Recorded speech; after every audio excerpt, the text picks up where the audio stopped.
eucalyptus গছৰ দৰে ওখ হ'ব খুজিব জুবিন দাই কৈছিলে আৰু সেইষাৰ কথাকে আজি প্ৰমাণ কৰি থৈ গ'ল তেখেতে অসমীয়া চিনেমা জগতত অসমখনত এটা এনেকুৱা আলোড়নৰ সৃষ্টি কৰিলে যিটো আলোড়ন হয়তো আজিলৈকে কাহিনী অসমীয়া চিনেমা জগতত আমি দেখা পোৱা নাছিলোঁ বৰ্তমান সময়ত বলিউড বা হলিউডৰ মুভি অভাৰটেক কৰি এটাও শ্ব নচলাকে অকল ৰৈ পিনালে চলি আছে গোটেই অসমত আজিৰে পৰা নমস্কাৰ বন্ধুসকল মই ৰাকেশ আৰু আপোনালোকে চাই আছে ৰিভিউ ৰাকেশ ৰাতিপুৱা 7টা বজাৰ শ্ব' আছিলে পিভিআৰত চালো মুভিখনৰ যদি জনাৰৰ কথা ক'ব লাগে মুভিখনৰ জনাৰ হৈছে ৰোমান্স মিউজিকেলি ড্ৰামা জনাৰ মুভিখনৰ যদি লেন্থৰ কথা ক'ব লাগে মুভিখনৰ লেন্থ হৈছে 2 ঘণ্টা 26 মিনিটৰ মুভিখনৰ যদি ডিৰেকশ্যনৰ কথা ক'ব লাগে ডিৰেকশ্যন কৰিছে ৰাজেশ ভূঞাদেৱে আৰু ইমান ধুনীয়া ডিৰেকশ্যন কৰিছে ন মাইন্ড ব্লোয়িং বাকি যদি আমি কথা ক'ব লাগে সিনেমাটোগ্ৰাফিৰ কথা বহুত বেছি ধুনীয়া হৈছে এডিটিং বহুত বেছি ধুনীয়া হৈছে কালাৰ গ্ৰেডিং বিজিএম বহুত বেছি ধুনীয়া হৈছে যদি আমি ৰাইটিংৰ কথা ক'ব লাগে ইয়াতে ষ্টৰীটো লিখিছে ৰাহুল গৌতম শৰ্মা আৰু জুবিন গাৰ্গে বাকি যদি আমি ষ্টৰীৰ কথা ক'ব লাগে ৰাহুল বুলি এজন অন্ধ যুৱকজন আহে মহানগৰীলৈ নিজৰ সপোন পূৰাবলৈ সেই সপোন পূৰাবলৈ আহোঁতে তেওঁ সন্মুখীন হয় বিজনেছ আৰু পলিটিক্সৰ মাজত আৰু সেই পলিটিক্স আৰু বিজনেছ মাজৰ পৰা তেওঁ ওলাই আহিব পাৰে নে নোৱাৰে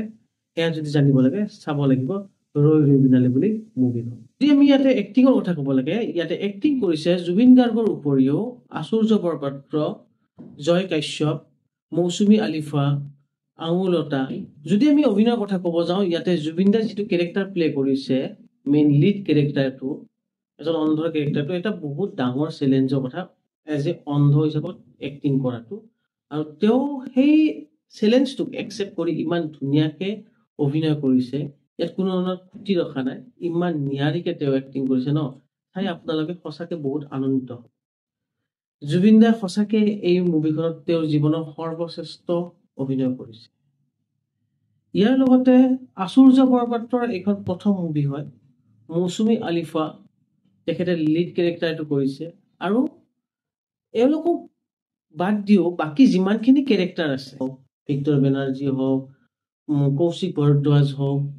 আঙুলতা ডেকা হওক যিমানখিনি কেৰেক্টাৰ আছে চবে ইমান ধুনীয়া ইমান নিখুঁতকে আৰু ইমান পৰিপাটিকৈ অভিনয়বোৰ কৰিছে ন আপোনালোকে সঁচাকে চাই আপোনালোকে ক'ব লাগিব যে এইখন এখন অসমৰ বেষ্ট মুভি হয় আৰু যিটো আলোড়নৰ সৃষ্টি কৰিছে এইটোক জাষ্টিফাই কৰে তেওঁ যিটো জাষ্টিফাই কৰে যে এইখন মুভি সঁচাকে এখন ধুনীয়া মুভি হয় এইখন মুভিক আমি সকলোৱে আদৰি লোৱাটো উচিত যদি আপোনালোকে মুভিখন চোৱা নাই টিকেট বুকিং কৰক আৰু চাওক আৰু যদি চাইছে তেনেহ'লে কমেণ্ট কৰি মোক জনাওক কেনেকুৱা লাগিলে মোৰটো ভালে লাগিলে লগ পাম আনটা ভিডিঅ'লৈ আজিলৈ আহিছোঁ জয় আই অসম জয় জুবিন দা জয় অসমীয়া চিনেমা